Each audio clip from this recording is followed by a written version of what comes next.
Hamas का 100% सर्वनाश। Hamas के बचे हुए आतंकवादी अब सिर्फ 14 दिन तक और जिंदा रहेंगे। जी हां, सही सुना आपने, सिर्फ और सिर्फ 14 दिन, क्योंकि इजरायल के प्रधानमंत्री बेन्यामिन नेतन्याहू पर अमेरिका का दबाव है कि अगले 2 हफ्ते के अंदर हमास का द एंड करना ही है। नेतन्याहू ने भी हमास के जिंदा बचे हुए लड़ाकों को आखिरी अल्टीमेटम दे दिया कि वो सिनवार के नाम पर जान ना गंवाएं, बल्कि फौरन सरेंडर कर दें, नहीं तो उनकी लाशों को कब्र भी नसीब नहीं होगी।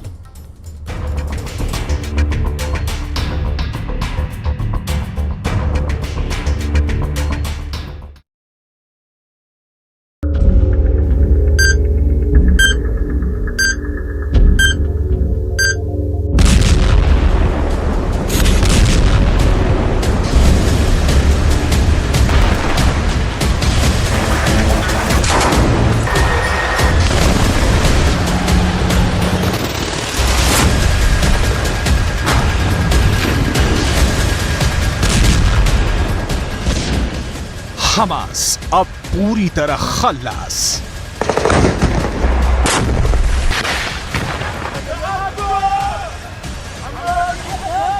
इस्माइल हानिया और याह्या सिनवार की मौत हमास के ताबूत पर आखिरी कील साबित होगी, क्योंकि हानिया और सिनवार खत्म तो हमास खत्म। और हमास की 2 एंड की तारीख अब तय हो चुकी है।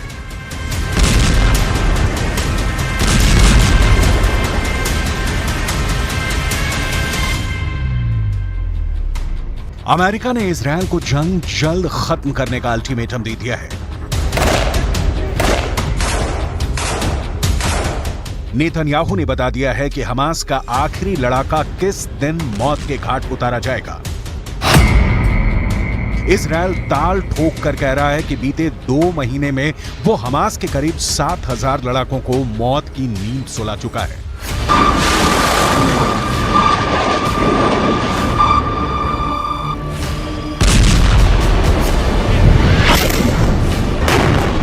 और अब नेतन्याहू ने हमास के बाकी बचे लड़ाकों को फाइनल वार्निंग दे दी है।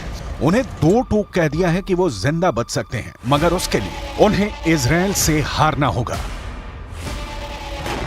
नेतन्याहू ने कहा है कि हमास के लड़ाकों के पास बस 2 ही विकल्प हैं, या तो इजरायल की सेना के आगे सरेंडर कर दें,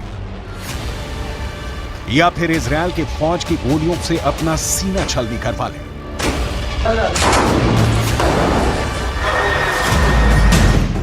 नेतन्याहू का कहना है कि हमास के सैकड़ों लड़ाके इजरायल के चंगुल में हैं। वो या तो इजरायल की सेना के आगे आत्मसमर्पण कर चुके हैं, या फिर इजरायल की फौज के हत्थे चढ़ चुके हैं। בימים האחרונים עשרות מחבלי חמאס נכנעים בפני כוחותינו. הם מניחים את נשקם, הם מוסרים את עצמם לידי לוחמינו הגיבורים. זה ייקח עוד זמן, המלחמה בעיצומה, אבל זה תחילת הסוף של חמאס. ואני אומר למחבלי חמאס, זה נגמר. אל תמותו בשביל סינואר. תיכנו עכשיו.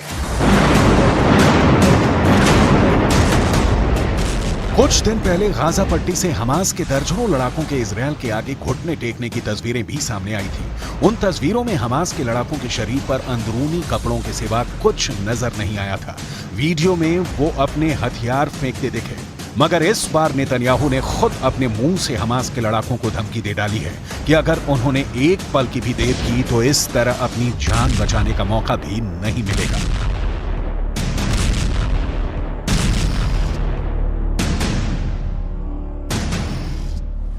नेतन्याहू पर इस वक्त डबल प्रेशर है, एक खुद अपने देश में और दूसरा अमेरिका का। नेतन्याहू खुद को इजरायल को उसके दुश्मनों से बचाने वाले नेता के तौर पर पेश करते आए हैं, और उनकी यही इमेज उनकी सबसे बड़ी ताकत है। अपनी इसी छवि के दम पर वो लंबे वक्त तक इजरायल की सत्ता संभालने वाले प्रधानमंत्री बने हैं।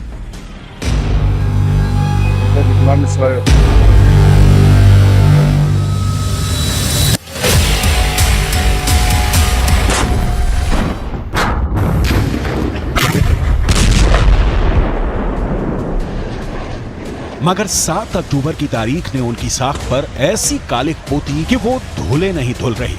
ऐसे में नेतन्याहू पर अपने देश में अपनी मजबूत नेता की छवि वापस खड़ी करने का दबाव है और उसके लिए उन्हें हमास को जल्द से जल्द खत्म करना ही होगा।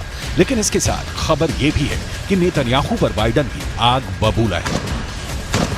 अमेरिकी मीडिया में खबर छाई हुई है कि अमेरिका ने इजराइल से साफ साफ कह दिया है कि अब उसके पास हमास से लड़ने के लिए ज्यादा वक्त नहीं बचा है, क्योंकि हर बीतते दिन के साथ अमेरिका पर अंतर्राष्ट्रीय दबाव बढ़ता जा रहा है। अमेरिका इस लड़ाई में इजराइल का खुलकर साथ दे रहा है और गाजा पर इजराइल के ताबड़तोड़ हमलों में करीब 18,000 लोग मारे जा चुके हैं, जबकि 20 लाख से ज्यादा आबादी में लगभग 90% लोग अपने घर छोड़कर भाग चुके हैं।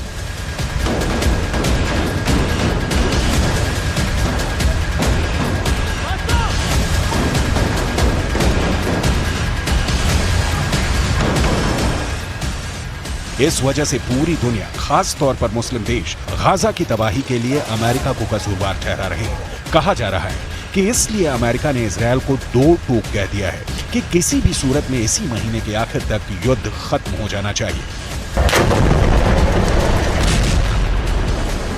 मगर इजरायल अमेरिका से जनवरी तक की मोहलत मांग रहा है।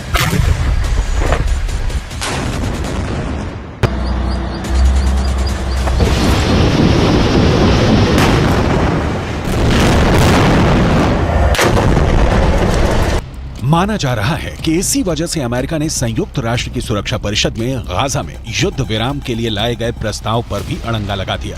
इजरायल और अमेरिका के तेवर देखकर रूस का भी रुख नरम पड़ता दिख रहा है। जो रूस इस पूरी लड़ाई के लिए अब तक इजरायल की गलती बता रहा था, जो रूस इजरायल पर हमले का खुलकर विरोध करने को राजी नहीं था, उसके अब सुर बदल गए हैं।